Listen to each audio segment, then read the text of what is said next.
It's a place to work, a place to talk, maybe tell a story or two. It's a place to tinker with belief and ask what's good and true. There are things to keep and things to toss or see them differently. You'll find us in the Soul's Garage. Come share a laugh for three. The Soul's Garage, the Soul's Garage. Whatever your model of faith, let's question, ponder, wonder why on any path you take. Hello and welcome to the Soul's Garage. I am David Ezekiel. And I'm Paris Donahue. And we've opened the garage door to hang out with you and tinker with this vehicle called faith in order to keep it running smoothly in all of our lives.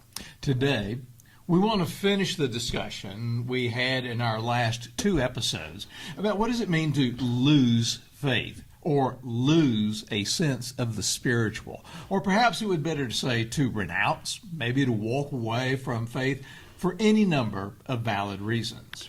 So if you missed those two previous episodes, you might want to go and listen to them first before you delve into this one. And even if you have listened to them before, go back and listen to them again. I mean, in my never to be humble opinion, they were pretty doggone good. Well, yeah, right, yeah. Well, be that as it may.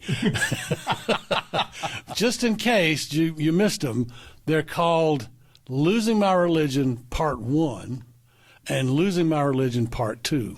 We like to be creative and mix it up a lot with this podcast. We think. But what we've been trying to say is... Trying is the operative word here. And I hope we're not trying your patience out there, too, our loyal listeners and viewers. But both of them. Oh, you mean they're up to 2 now? That's right. Yeah, 2.5. But what we're trying to say is that there are any number of good reasons why someone would choose to renounce faith, and we've no desire to judge or condemn anyone who comes to that choice, although we are judgmental and condemnatory of other people for other reasons, but that's another story. It's a whole other podcast. But some of the finest people we know, some of the finest people in the world really have decided to let go of faith. But we contend that perhaps losing one's religion might not be a bad thing in the long run. Jesus saved his harshest words for the religious leaders of his day who advocated what we might call faith of the tick marks. Tick marks? I've had ticks get me before. Yeah, I've spent nights out in the woods and come back with ticks, but that's not the kind of ticks we're talking about. Oh, okay. We're talking about a checklist. You know, you tick this one off, did that, tick that one off, did that sort of thing. That's faith of the tick marks. And a lot of people have only been exposed to that particular model of faith. You know, they just, you tick off the right stuff and then you're right with God and everything's hunky-dory. And no wonder so many people are turning away from faith, because that's not faith. I mean, if it's nothing more than checking off boxes for this was done or this was not done, then it stifles growth. You mean it's sort of like what I heard one person say, that they wanted to know exactly what it meant to be saved, and I also heard it said that the good reply that goes with that, well, first thing you got to do is you got to get up every morning at 5:30. You always have to wear blue, and you always have to eat Twinkies at lunch. Is that what they're talking about? Yeah, pretty much. Okay. I haven't heard that particular kind of theology, but I've heard some just as bad. What I have heard, and this really is a true story, a friend of mine was graduating from seminary. He was literally in line wearing the cap and gown, waiting to go out for the ceremony. And he was talking to one of his classmates there who was graduating too. And the other guy said, well, I've accomplished my goal. And my friend said, what goal was that? And he says, I've finished seminary and I haven't changed one single belief that I had when I got here. Well, what would you say? That was 3-4 good years wasted on him? That's right. However long he was there, it was wasted. That's not faith to us. Well, you know, that stands in contrast to Jesus' claim, in which the Apostle John recorded saying, I came that they may have life and have it abundantly. And so I guess, dear listeners, for that reason, we'd tell you right up front, if anybody, even including us, especially us, as brilliant as we are on occasion, if we claim that we have all the answers, you need to run. Run fast and run well. In the case of the two of us, we've been down this road too. Both of us, you might think it's odd to hear from a couple of pastors, one retired and one still in doing the work, but both of us have lost our religion. But ultimately, we didn't lose faith, and I think there's a big difference to that. Maybe it would be better to say that we came to a different kind of faith, one that helps us to grow and to evolve. And so we don't share our stories so that you can look for the same experience and say, well, you know, I got to do it like Paris did it, or I got to do it like David did it. Don't do it like I did. Right, please don't do it like I did it. I wish you anything but that. Because everybody's experience is different. Life is different. You know, the car companies are fond of saying your mileage may vary. We think that's true of anybody's life. You can't make somebody's particular experience to be absolutely normative for everybody else, or really anybody else. That's true. Yeah. When I went to seminary, I came out of college really fairly well educated so far as biblical knowledge was concerned. Being in college, it challenged the conservative aspects with which I had grown up with. And so when I went to seminary, I wanted to be far more educated. And I was. And it did challenge a lot of my belief systems. And I'll admit, I matured. But I did not mature enough. But there were a couple of times when I was in seminary that I was thrust into a situation in this one particular church that were going through some divisive issues, had a lot of hard feelings going on. They had fired the pastor and a few other things had occurred. And I walked in, and for whatever reason it was, some of the training that I had and some of the picking up on some of my maturity and feeding on some of the wisdom that some of my friends had a good result in a couple of churches. And so I'm thinking, when I'm graduating seminary, I am God's gift to ministry. I have got the answers figured out. Come to find out I didn't. Didn't work out that way, did it? Didn't work out that way.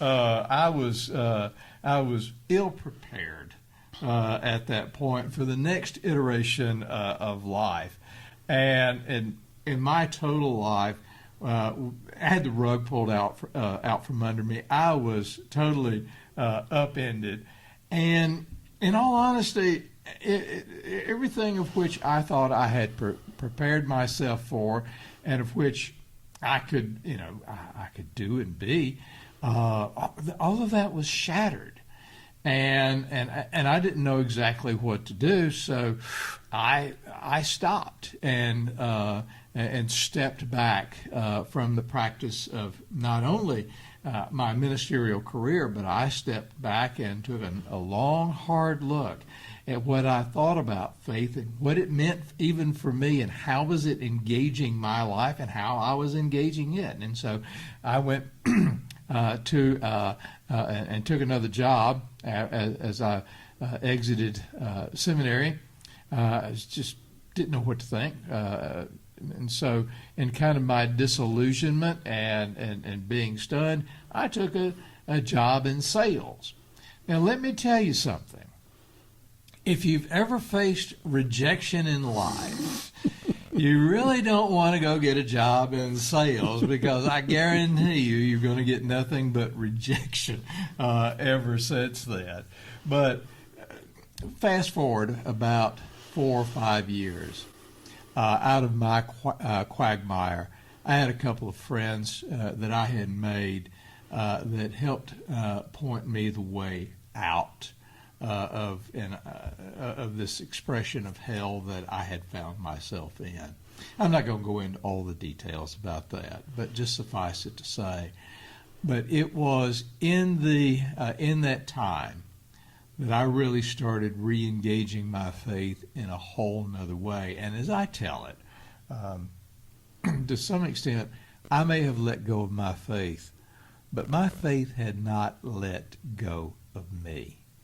And I think that's part of the divine tenacity that God has, is that we use that expression, place your hand in the nail-scarred hand. Well, if you do, and you let go, then you still have a hand that's still holding on to you, and there's still a strong grip. That's what I discovered. And I just hope that if you find yourself in any morass like that, remember that there's still something holding on to you that you might not always recognize and remember, but it was part of my salvation. Mm-hmm. Mm-hmm. Yeah, it's like the old thing you see it a lot on placemats and trivets and stuff like that about, I saw that footprints in the sand, mm-hmm. That there were, and the guy says, Lord, there were 2 sets of footprints when everything was going great, but here when my life came apart, there's only one. Where were you? And God said, it was during that time, my child, that I carried you. Mm-hmm. And I think most of us can relate to that. I know for myself, like David, I was raised in a tradition, wonderful people, and I learned an awful lot, and I owe them a great debt. But it was kind of a closed system, theologically speaking.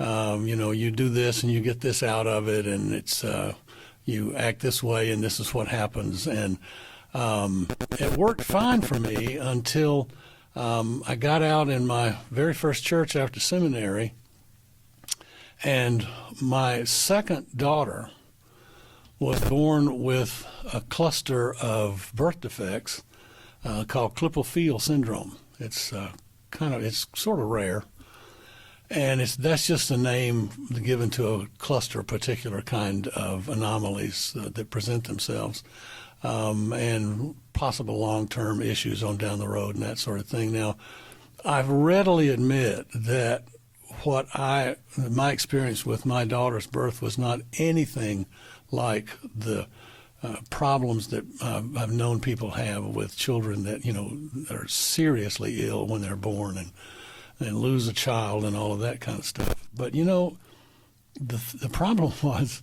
that I wasn't the father of any of those people. I was the father of my daughter Catherine, and my theological world just came tumbling down because this didn't fit what I had thought I believed and had put together.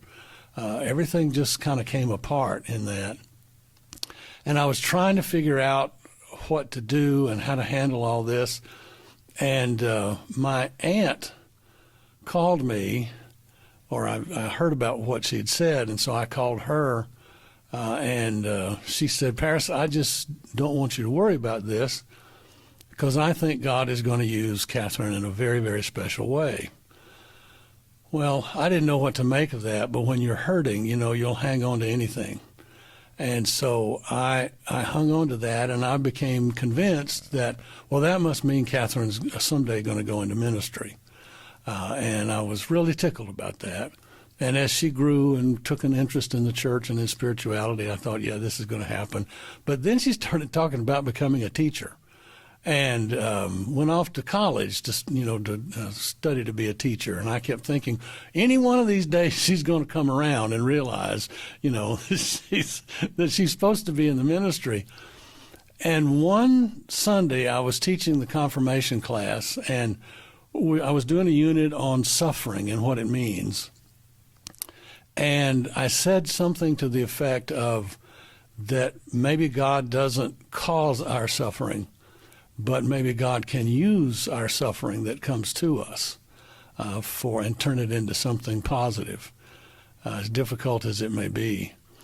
And it was one of those literal epiphany moments when it all of a sudden came to me. I thought, Paris, how myopic can you be? How closed-minded can you be?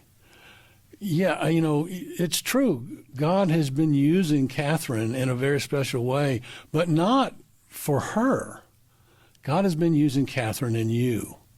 Because I looked back and I realized that from the time of Catherine's birth up until that moment, I had been reassessing my theology and letting go of things that didn't fit and didn't work. Some of it was very painful to let go of. But that her being her father had changed so much about me. And I've never looked back from that moment.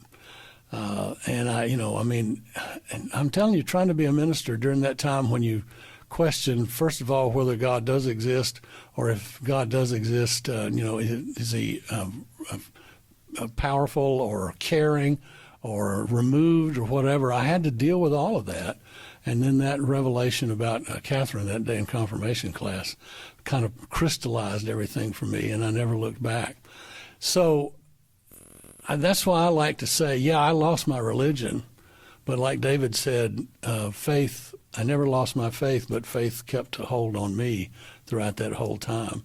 And I think, I like to think that I was a better pastor and a better theologian, hopefully even a better person because of all of that.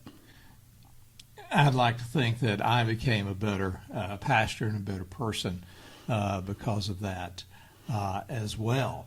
And one of the things that both of us have discovered is that spirituality and faith isn't easy. No. And it's in the struggle that change happens.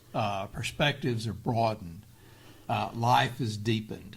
And this is kind of what we were trying to illustrate in our last episode, where we ended with the story of that Nico's cousin Zacchaeus told about in his letter to Greco, where he went and met the old hermit and said, "How's it going?" And he says, I was struggling with the devil, but I've given up on him. Now I struggle with God. And he said, struggling with God, what do you mean? You hope to win? And he said, no, I hope to lose. And it's in those kind of episodes, it's in those kind of moments that you realize where your faith is going and how it happens to deepen your life, deepen your experience, and how it helps really in the struggle. It helps to help you to be a better person. Sort of like picking up on a book that you and I have read many occasions. And this is one of those books you read once, twice, three times, back even a fourth time. Henry Nouwen's book, The Wounded Healer. Oh, yeah. That sometimes that when you're wounded and you heal from that, you become your faith and such stretches you, and you become a better person out of that. Yeah. Anyway. So as you lose your religion and seek your own path, and we hope that you'll do that. If you haven't lost your religion already, we're telling you lose it now. But as you do, there are a couple of Bible stories that might be helpful here. I know they have been for us. One of them is found in Genesis chapter 32 from the Hebrew Bible, verses 20 through 31. Jacob is heading back home, and he's afraid of encountering his brother Esau on the other side of the Jabbok River because he had defrauded Esau all those years before. And he's coming back now having gotten married, several wives, lots of children, flocks and herds, but he's still worried about confronting his brother Esau. And one of the most enigmatic but yet powerful passages to me out of all the Hebrew scriptures, it says that he sent everybody on ahead across the river, and it says a man wrestled with him all night long. Now, one of the things you need to understand about the Hebrew scriptures is that lots of times in a story, a character will start interacting with someone as a human being, but somehow or another by the end of the story, the person is interacting with God. And that's what happens in this story. Jacob and God wrestle with each other until daybreak. And there's a lot to it. We hope you'll go and read the story. But what happens in the end is that God gives Jacob a new name, and that name is Israel. But it says that at one point in the wrestling match that God put Jacob's hip out of joint. And it said, the story ends with saying, and Jacob went on his way limping by daybreak. Because God says, you will no longer be called Jacob, but Israel, for you have striven with God and with humans and have prevailed. Now, I just love it when the Bible proves me right. Didn't I just say that spirituality is not easy, and it's in the struggle that change happens. Yeah, and you came to that all on your own, right? I understand that. Well, everything kind of bleeds over into one or the other. Right. Maybe so. Yeah. Spirituality is not supposed to be easy, and that's why I love that story about Jacob wrestling with God. It's in the struggle that change happens. It's in the struggle that perspectives are broadened and when life deepens. St. John of the Cross called it the dark night of the soul. That does not have to mean depression and sadness and all kind of terrible things, but it does mean struggle. And sometimes that's just not easy. No, it isn't. But the fact of the matter is, it's kind of what is it? It's in that old Buddhist understanding. We fall down, we get back up. Fall down 50 times, get up 51. Mm-hmm. Or sometimes the other expression in that is you become strongest in the broken places. Broken places, right. Yeah, Jacob left that encounter limping, and both of us have struggled, and we have fallen down and we have gotten up. Both of us have lost our wrestling matches, mm-hmm. like the monk said to Kazantzakis. And both of us, metaphorically speaking, walk with a limp. Now, right now I'm having some serious knee trouble, and I'm walking with a literal limp as well. But I walk with a metaphorical limp as well, and have for a lot longer than I've had this knee trouble. And we're kind of proud of that, and we're kind of proud of the limp, because it says something about where we've been. Yeah. But, and like I said, and sometimes in your struggle with faith, sometimes you have to admit you're like the guy that Jesus encountered when Jesus says, do you believe? And he says, Lord, I believe. Help my unbelief. Mm-hmm, mm-hmm. Because it's just recognition, and this is something, like I said, this is what did me in. I thought I was God's gift to ministry. I thought I had it all figured out. I thought I had it all nailed down. But you know what? There's never a time in your spiritual life or your faith life when it's all nailed down, where it's all answered out, mm-hmm. where you've got it all figured out. And I love what my Professor Walter Brueggemann once said. It's in those places where you haven't got it figured out. It's in those places of ambiguity that the Spirit has a chance, and in a place where faith has an opportunity to blossom. Otherwise, it's not faith. It's really what we call certitude. And let's just face it, we all want certitude. We all want to say, if you get up every morning at 5:30, always wear blue, always eat Twinkies for lunch, you're going to heaven. Faith is never certitude. Yeah, if faith was certitude, then logically anybody with one eye and half sense would accept it as being the truth. It's a sure bet. And the problem with that is if you don't need to, if faith is certitude, then what do you need to trust God for? It's already laid out for you. It's never a certainty. It's always a choice. And that's something that's very important to us. Faith is never a certainty, but it's always a choice. Yeah. It's always something that gives to you an anchor in the storm. Mm-hmm. It's always the idea. It's always that aspect that there is something more out there when life tumbles in, and sometimes life tumbles in hard. Mm-hmm. And that's why I affirm.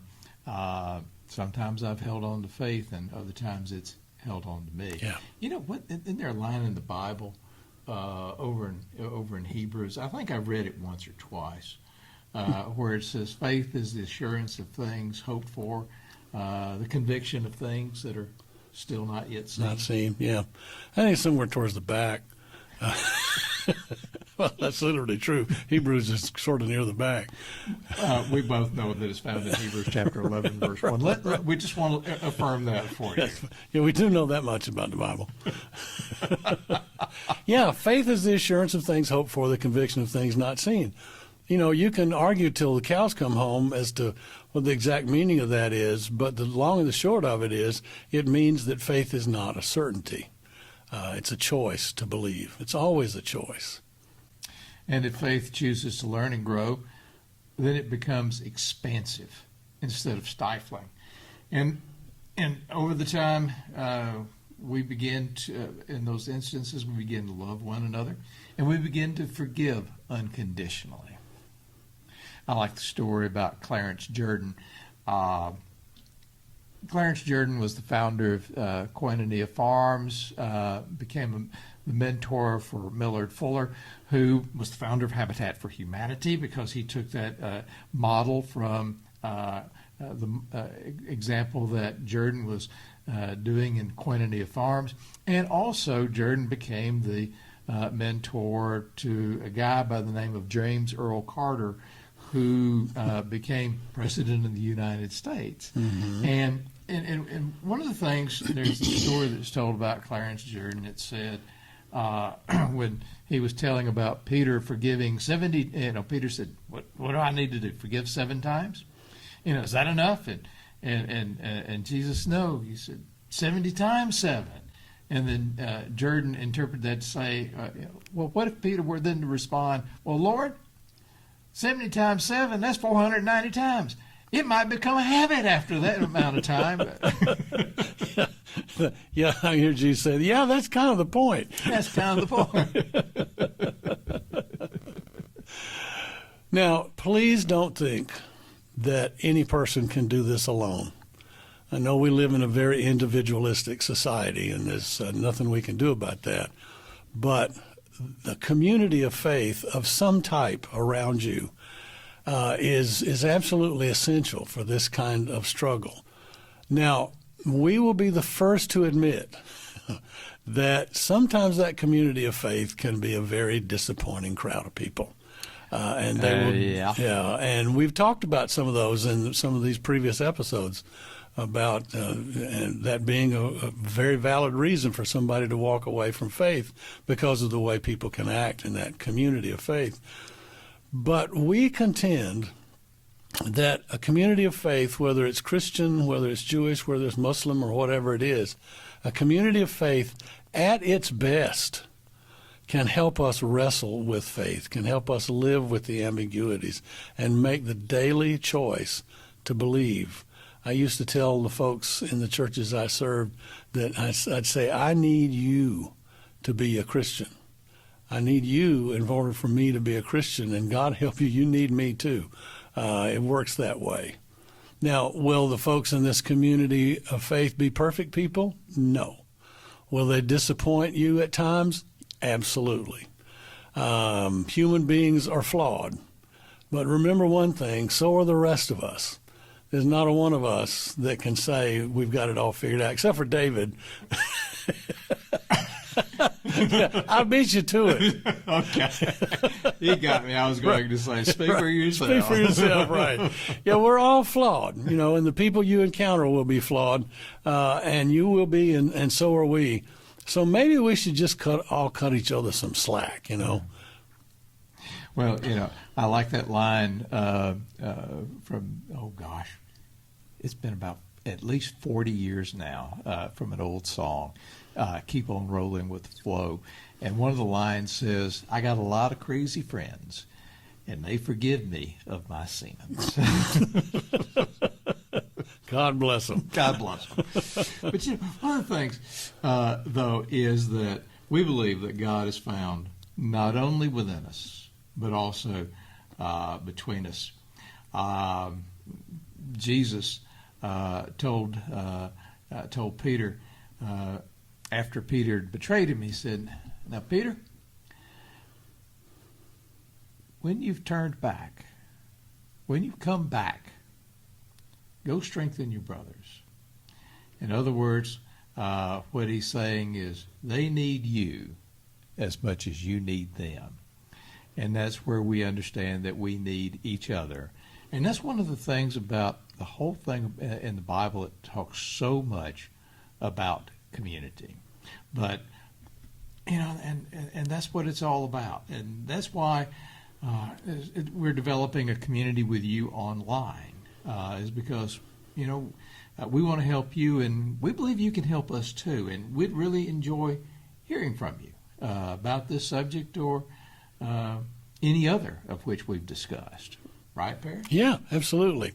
We're sure that you have some light to shed on this topic or any other, shall we say, garage-worthy issue.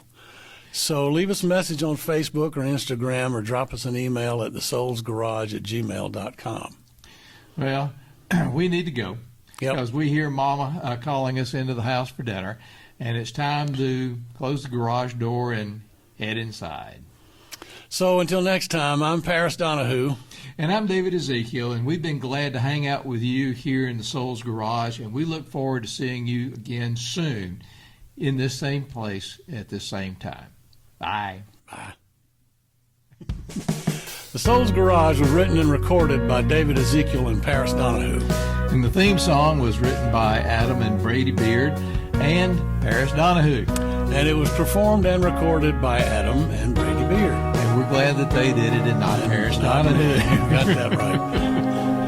Our podcast cover art was designed by Nancy Arndt. And the Director of Office Efficiency is Justin Time. And he obviously didn't help us with this podcast today.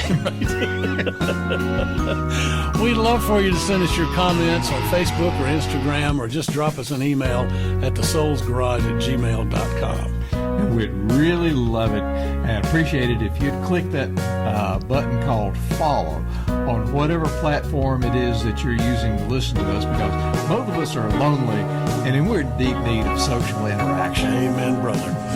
And remember, the Soul's Garage is a production of Two Old Geezers Studio. Two old geezers, that mean you and me? Can't be.